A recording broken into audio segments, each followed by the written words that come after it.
রোজ দিন একার সংসারে নিজে হাতে বানিয়ে খেতে কার ভালো লাগে? তাই যখনই সকালবেলা ভালো লাগে না কিছুই রান্না করতে টিফিনে, সেদিনই বেরিয়ে পড়ি এই আম্মার দোকানে। এই রাস্তার ধারে গাড়ি করে এই আম্মা আর তার বর খাবার বিক্রি করে। হাতে বানানো রুটি থেকে শুরু করে হাতে বানানো পরোটা সবই বানায়। তো দুটোই আমরা টেস্ট করে দেখলাম, দুটোই খেতে খুব ভালো লাগলো। আর এই যে এখানে বসে খাওয়ারও ব্যবস্থা আছে।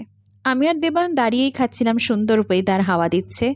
আর হ্যাঁ, এখানে এসে এক ভাইয়ের সাথে পরিচয় হলো। আমার ভিডিও করা দেখে জানতে চাইছিল আমার ইউটিউব চ্যানেলের নামটা।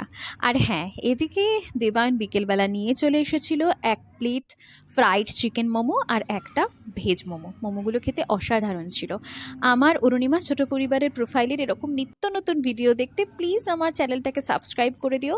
ভালো লাগলে অবশ্যই লাইক করতে ভুলো না। আজকের মতো টাটা, দেখা হচ্ছে নতুন ভিডিও নিয়ে কালকে আবার।